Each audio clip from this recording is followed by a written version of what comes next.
Hello friends, ഇന്ന് നമ്മൾ കാണാൻ വേണ്ടി പോകുന്നത് പറശ്ശിനിക്കടവ് ആന്തൂർ എന്ന സ്ഥലത്തുള്ള ഒരു ക്ഷേത്രമാണ് കേട്ടോ.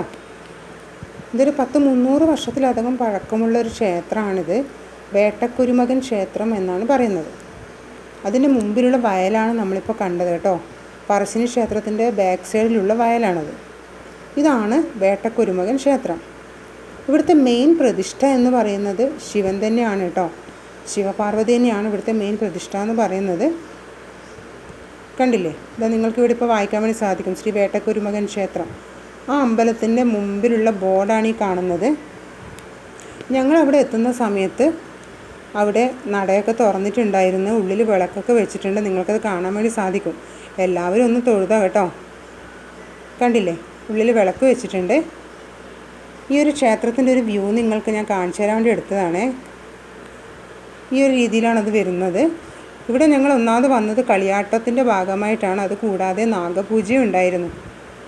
അപ്പോൾ ഞങ്ങൾ എത്തുമ്പോഴത്തേക്കും പൂജയൊക്കെ ഏകദേശം കഴിഞ്ഞിരുന്നു. കണ്ടില്ലേ, അമ്പലം ഇതാണ് അതിൻ്റെ ഫ്രണ്ട് സൈഡിൽ വരുന്നത്. അതിൻ്റെ സൈഡിലായിട്ട് തന്നെ ഒരു ചെറിയൊരു കെട്ടിടം കൂടി ഉണ്ട്. ഒരുപാട് ആൾക്കാരൊക്കെ ഇവിടെ ഉണ്ടായിരുന്നു. ഇത് അവിടെ പരിപാടിയൊക്കെ നടത്താനുള്ള സ്റ്റേജാണ്. ഞാനൊക്കെ ചെറുതിൽ കുഞ്ഞായിരിക്കുന്ന സമയത്ത് തന്നെ ഈ ഒരു ക്ഷേത്രത്തിൽ വരാറുണ്ടായിരുന്നു. അന്നൊന്നും ഇത്ര ഡെവലപ്പൊന്നും ആയിരുന്നില്ല. ചെറിയ ഒരു കല്ലൊക്കെ പാകി ഒരു ചെറിയ രീതിയിലുള്ള ഒരു കെട്ടിടം മാത്രമേ ഉണ്ടായിരുന്നുള്ളൂ. ആ പണ്ടത്തെ ആ ഒരു നൊസ്റ്റാൾജിയ ഫീൽ ചെയ്യായിരുന്നു. പക്ഷേ ഇപ്പോഴൊക്കെ അത് കെട്ടിടമൊക്കെ മാറ്റി ഒരു പുതിയ രീതിയിലൊക്കെ ആയതുകൊണ്ട് കാണുമ്പോൾ നമുക്കൊരു പുതിയ കെട്ടിടം പോലെയൊക്കെ തോന്നും. ഈ കാണുന്നത് നാഗപ്രതിഷ്ഠയാണ് കേട്ടോ. അത് ഞാൻ കുറച്ച് ദൂരെ നിന്ന് എടുത്തതാണ്. കുറച്ച് കഴിഞ്ഞ് ഞാൻ അടുത്തുനിന്നുള്ളതിൻ്റെ വ്യൂ ഉണ്ട്. ഇതതിൻ്റെ തൊട്ട് വലതുഭാഗത്തെ കാണുന്ന അവിടുത്തെ കിണറാണ്. അമ്പലത്തിലെ കിണറൊക്കെ നിങ്ങൾ കണ്ടിട്ടുണ്ടാവുമല്ലോ അല്ലേ. ഏകദേശം ഈ ഒരു വീതിയുള്ള കല്ലൊക്കെ വെച്ചിട്ടാണ് അവിടുത്തെ കിണറുണ്ടാവുക. അതിനുള്ളിൽ വെള്ളമൊന്നും എടുക്കാൻ വേണ്ടി പറ്റിയില്ല, കാരണം ഫോൺ അങ്ങോട്ട് എടുക്കാനൊരു പേടി. അതുകൊണ്ട് ഞാൻ ഏകദേശം ഇത്ര മാത്രമേ എടുത്തിട്ടുണ്ടായിരുന്നുള്ളൂ. കണ്ടില്ലേ, നല്ല ഭംഗിയില്ലേ. ഞാൻ കുറച്ച് സമയം അവിടെ ഇരുന്നിട്ടുണ്ടായിരുന്നു. ഇതാണ് അതിൻ്റെ ആ ഒരു സൈഡ് എന്ന് പറയുന്നത്. അപ്പം നിങ്ങൾക്ക് ഞാനൊരു കാഴ്ച കാണിച്ചു തരാം കേട്ടോ. എന്താണെന്നല്ലേ, അവിടെ കണ്ടോ ഒരു ചെറിയൊരു കുളമുണ്ട്. കുളം എന്നൊക്കെ പറഞ്ഞാൽ പണ്ട് കാണാൻ നല്ല ഭംഗിയായിരുന്നേ. പാറയും ഒക്കെ ആയിരുന്നു, നല്ല തെളിഞ്ഞ വെള്ളമൊക്കെ ആയിരുന്നു. ഞാൻ ചെറിയ കുട്ടിയായിരിക്കുന്ന സമയത്ത്, ഒരു സ്കൂളിലൊക്കെ പഠിക്കുന്ന സമയത്ത്. ഇപ്പോഴാണെങ്കിൽ അത് ആരും യൂസ് ചെയ്യുന്നില്ല. ഫുൾ കാടൊക്കെ പിടിച്ച് പായലൊക്കെ കെട്ടി അതിൽ നിറയെ പാമ്പൊക്കെ ആയിരിക്കും വേണമെങ്കിൽ ഉണ്ടാവുക. കണ്ടപ്പോൾ മോളെന്നോട് ചോദിച്ചു, എടുത്ത് തുള്ളുന്നോ എന്നോട് ചോദിച്ചു. ഞാൻ പറഞ്ഞു അതിൽ നേരെ പാമ്പായിരിക്കും ഉണ്ടാവാം. അപ്പോൾ മോള് ചോദിച്ചു, അല്ലെങ്കിൽ തുള്ളുമായിരുന്നു അല്ലേ എന്ന് ചോദിച്ചു. അപ്പോൾ കണ്ടോ, ഇതാണ് ക്ഷേത്രത്തിൻ്റെ വലതുഭാഗത്ത് വരുന്ന സ്ഥലങ്ങൾ. കുറേ ആൾക്കാരൊക്കെ ഉണ്ടായിരുന്നു കേട്ടോ അവിടെ. ഉച്ചയ്ക്ക് അന്ന് അന്നദാനം കൂടി ഉണ്ടായിരുന്നു. അന്നദാനം ഉള്ളത് കൊണ്ട് തന്നെ കുറച്ച് ആൾക്കാരൊക്കെ അവിടെ ക്യൂ നിന്നിട്ടുണ്ട്. പിന്നെ നിങ്ങൾക്ക് കാണാൻ വേണ്ടി സാധിക്കുന്നത് അവിടെ നാഗപ്രതിഷ്ഠേൻ്റെ സ്ഥലമാണ്. ഇത് കണ്ടോ, ഞങ്ങൾ അവിടെ പ്രാർത്ഥിക്കാൻ വേണ്ടി പോയി. അവിടെ നാഗത്തിൻ്റെ പ്രതിഷ്ഠയൊക്കെ കാണുന്നുണ്ട്. അവിടെ വിളക്കൊക്കെ വെച്ചിട്ടുണ്ടായിരുന്നു. കൂടാതെ അതിന് പ്രസാദമായിട്ട് അവിടെ പാലൊക്കെ അവിടെ സൈഡിലൊരു പാത്രത്തിൽ പാലൊക്കെ വെച്ചിട്ടുണ്ടായിരുന്നു. പിന്നെ ഒരു നിവേദ്യച്ചോറും ഉണ്ടായിരുന്നു.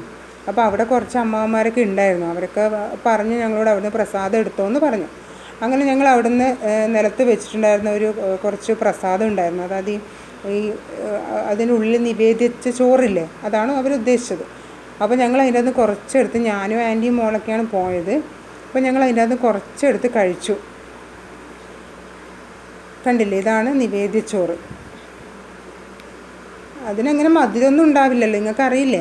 മധുരമൊന്നും ഉണ്ടാവില്ല, മധുരം ഉപ്പൊന്നും ഉണ്ടാവില്ല. ജസ്റ്റ് അത് വെള്ള കളറിലെ ചോറ് മാത്രമാണ് ഉള്ളിൽ നിവേദിക്കുന്നതാണത്.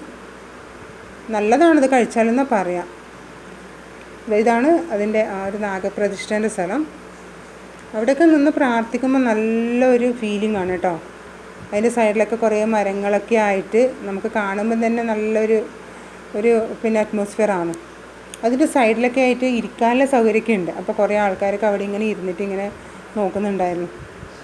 പിന്നെ വെയിലായതുകൊണ്ട് തന്നെ നമുക്കങ്ങനെ കുറച്ച് അങ്ങോട്ടൊന്നും പോകാൻ പറ്റിയില്ല. അധിക സമയം നിൽക്കാനും പറ്റുന്നില്ല, കാരണം ഭയങ്കര ചൂടല്ലേ. അപ്പോൾ അവിടെ നിലത്ത് പോലും നടക്കാൻ ചെരുപ്പിടാതെയല്ലേ നടക്കുന്നത്.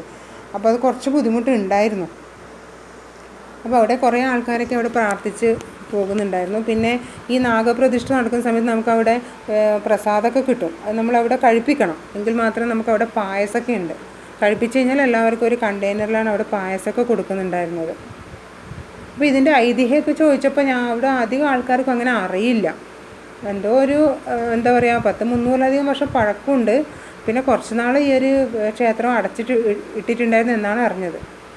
ഉച്ചഭക്ഷണം ഉണ്ടെന്ന് ഞാൻ പറഞ്ഞിരുന്നല്ലോ, കണ്ടില്ലേ? ഞങ്ങളവിടെ ഫുഡ് കഴിക്കാൻ വേണ്ടി ഇരുന്നു. കുറേ ആൾക്കാരൊക്കെ അവിടെ ഫുഡ് കഴിക്കാൻ വേണ്ടി ഇരുന്നിട്ടുണ്ട്.